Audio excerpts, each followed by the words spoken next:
Well, first, the coronavirus killed more than 100,000 people and crippled our economy. And now, nationwide protests with devastating riots. What more can America take? Well, there's more coming. Get ready. The 2020 hurricane season begins today. It's exactly what COVID-weary Americans don't need right now, an abnormally active 2020 hurricane season. This year, NOAA is forecasting between 13 and 19 named storms, 6 to 10 of which could become hurricanes. As many as 6 of those hurricanes could develop into major storms, Category 3, 4, or 5, with winds of 111 miles per hour or higher. The average season sees 3 major hurricanes, making 2020 forecast to be one of the most active seasons on record. Well, Joe Bastardi is with us. He's from Weather Bell Analytics. And Joe, it's good to have you back again on the 700 Club.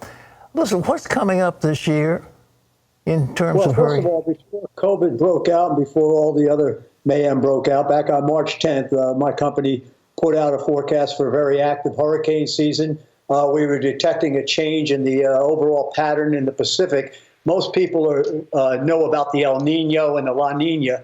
But what has become more and more of an indicator over the past 15 to 20 years has been what we call the Madden-Julian oscillation. And what that is a movement of low pressure across the Indian Ocean into the Pacific. And when it gets into certain phases, there's a response in the Atlantic. Now, during the winter season, it was constantly in the phases that favored the warm winter. Now, if it stayed in those phases during the entire summer, it would favor a down hurricane season. However, the change in the sea surface temperatures in the Pacific, specifically to the west-southwest of Hawaii, has changed that pattern. So what's happening now is we're seeing that same oscillation going into a very favorable pattern for tropical cyclone development. We started detecting this back in March.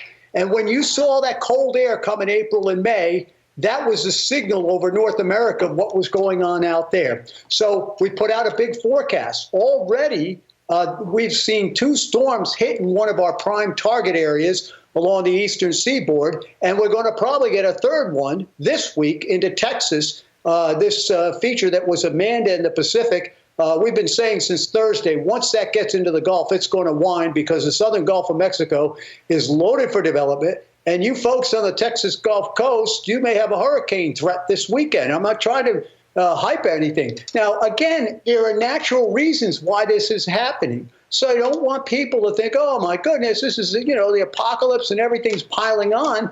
It's just a matter of nature doing what nature does. And the other factor is, let's remember, I could be wrong here. Only God knows tomorrow. The rest of us just have to do the best we can with it. Well, if that thing gets into the Gulf, are we talking about another Katrina? Is it going to be that serious? No, the history of June Texas hurricanes did have a major hurricane, Audrey, in 1957. So that was a Category 4, but they somehow reanalysis has taken it down to a 3. I don't know what they discovered different, but someone must have discovered different.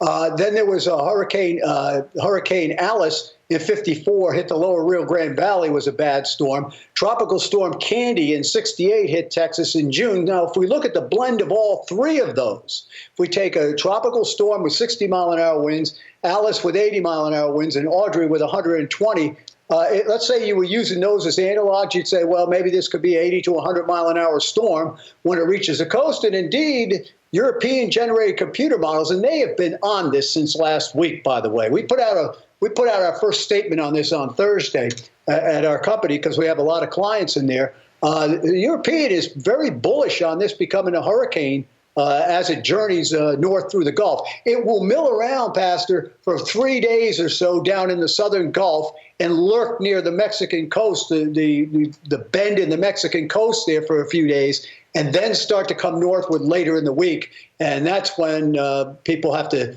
start watching very, very closely. Joe, what should they do? I mean, if we're looking at about 4 to 5 to 6 major hurricanes, we're talking about winds in excess of 110 miles an hour or more intense than that. Yeah, well, you don't worry. First of all, a couple things.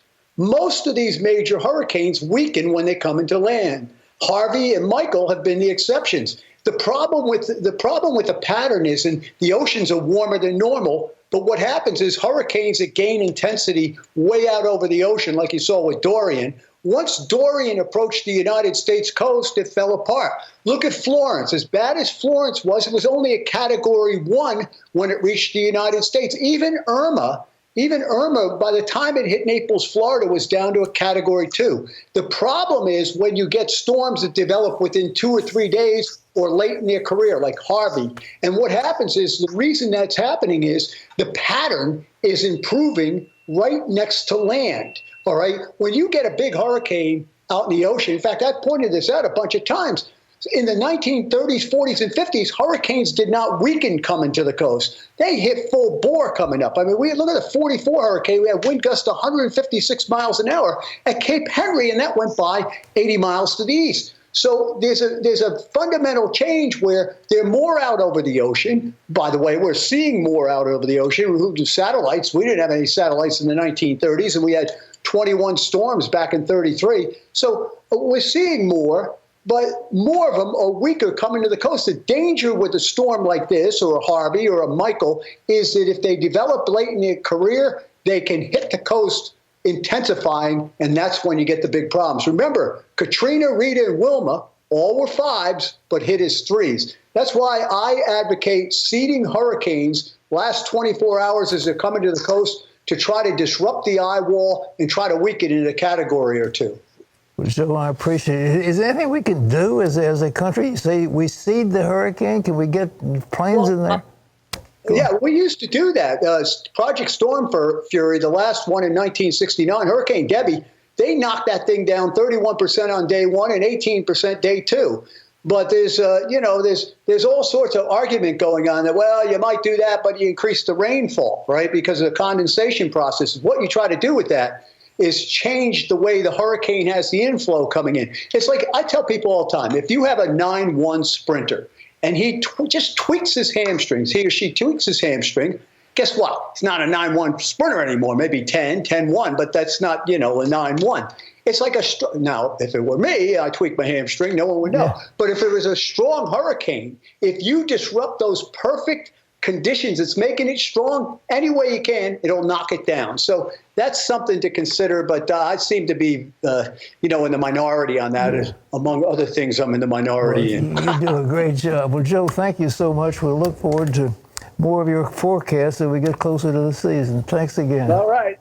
I'll be here. God bless you. Talk to you later. You too, Joe.